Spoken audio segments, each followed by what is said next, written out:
साथियों, जीवन साधना के 4 चरण आपको पढ़कर सुना रहे हैं। पुस्तक जीवन साधना प्रयोग और सिद्धियां, लेखक श्री राम शर्मा आचार्य। पृष्ठ 19 से आइए सुनते हैं पिछली वीडियो के क्रम में। जीवन साधना के कार्यक्रम की तुलना कृषक द्वारा किए जाने वाले कृषि कर्म से की जा सकती है। किसान अपने खेत में आरंभ में जुताई करता है और पिछली फसल के पौधों की सूखी हुई जड़ों को उखाड़ता है, कंकड़ पत्थर बीनता है एवं नई फसल उगाने के लिए जो भी अवरोध हो सकते थे उन्हें उखाड़ता है।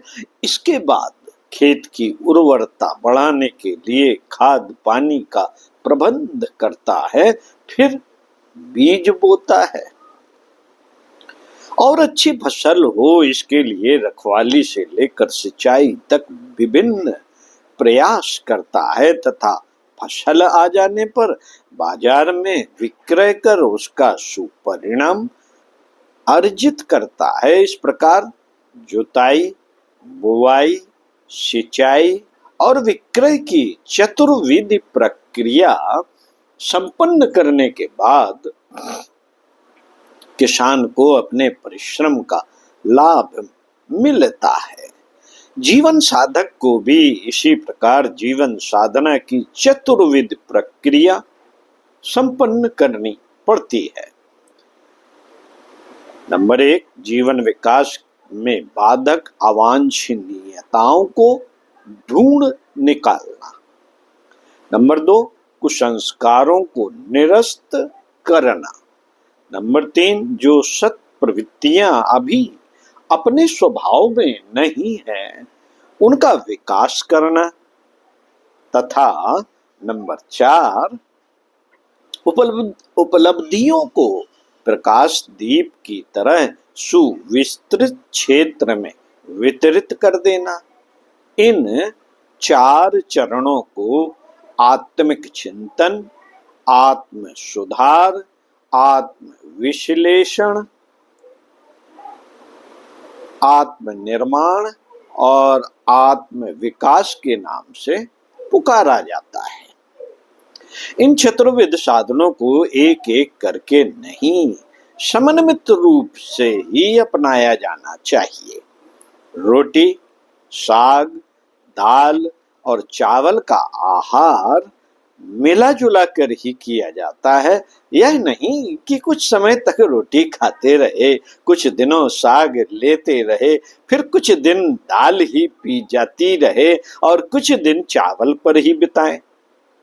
स्कूली शिक्षा में भाषा, गणित, भूगोल और इतिहास की पढ़ाई एक साथ ही चलती है।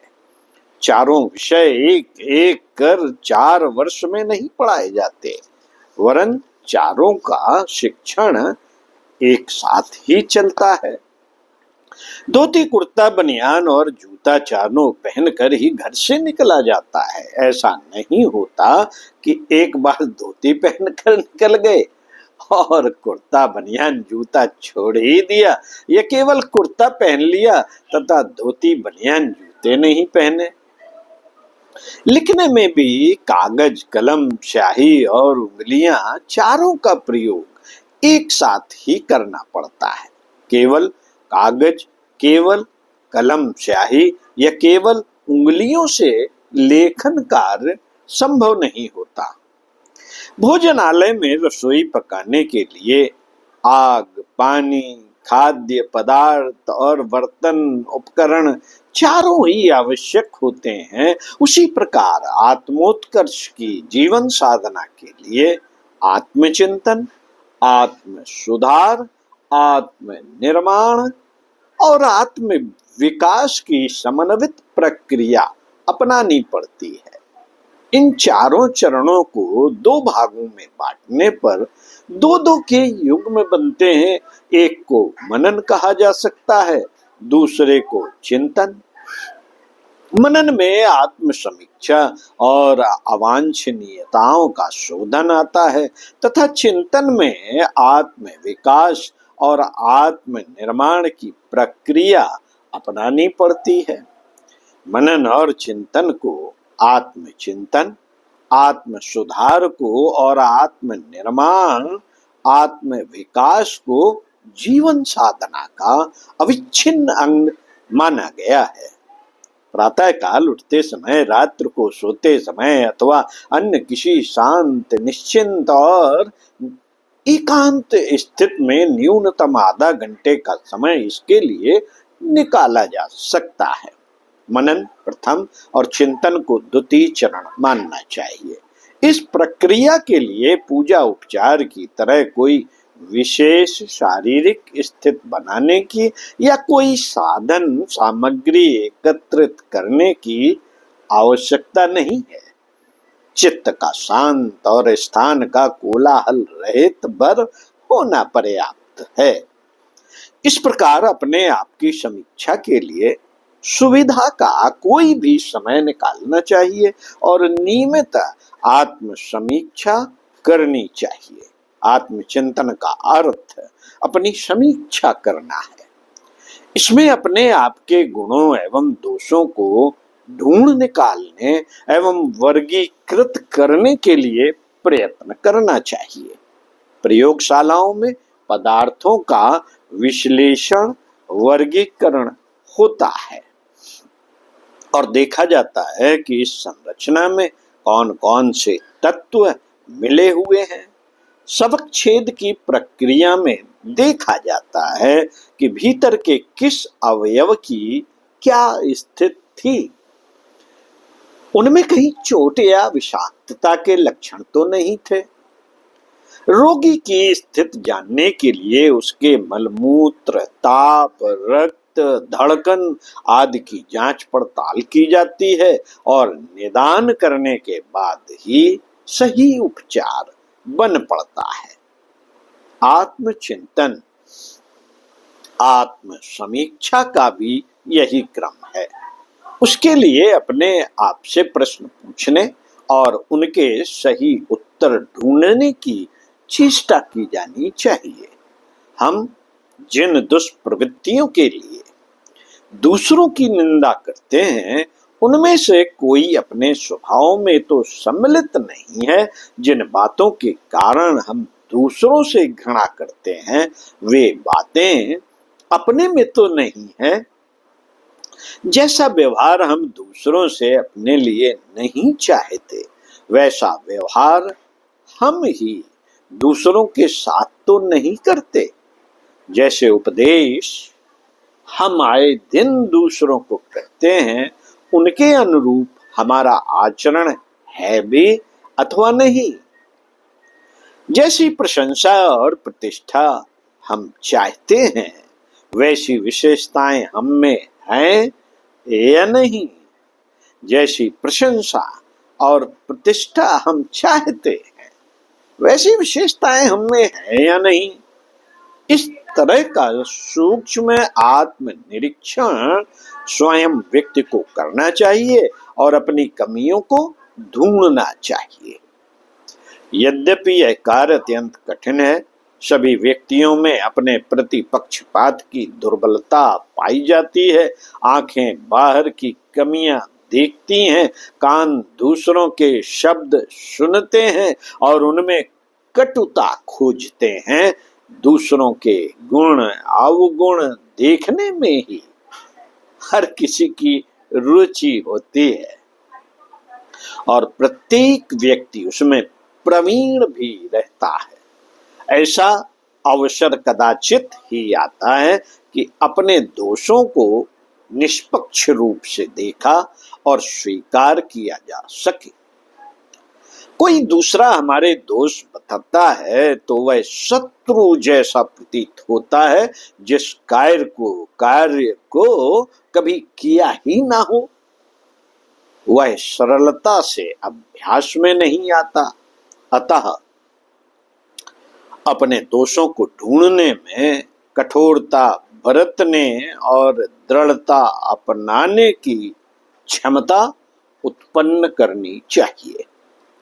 अपने स्वभाव में सम्मिलित दुष्प्रवृत्तियां अभ्यास होने के कारण कुसंस्कार बन जाती हैं और व्यवहार में उभर उभर कर आने लगती हैं। दुष्प्रवृत्तियों को छोड़ने के लिए, कुसंस्कारों को नष्ट करने के लिए आत्म सुधार का काम अपनाना चाहिए।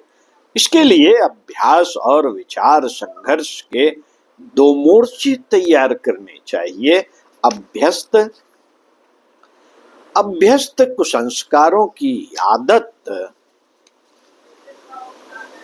तोड़ने के लिए बाह्य क्रियाकलापों पर नियंत्रण और उनकी जड़ें उखाड़ने के लिए बाह्य विचार संघर्ष की पृष्ठभूमि बनानी चाहिए। अभ्यास अभ्यास अभ्यास अभ्यास बनाकर तोड़ा जाए और कुसंस्कार सुसंस्कार निर्माण द्वारा नष्ट किए जाएं। थल सेना से थल सेना लड़ती है और नभ सेना का मुकाबला करने के लिए नभ सेना भेजी जाती है। कैदियों को जेल में रखने पर भी उनकी निगरानी करने के लिए चौकीदार रखे जाते हैं ताकि वे कोई और नई बदमाशी खड़ी न कर दें।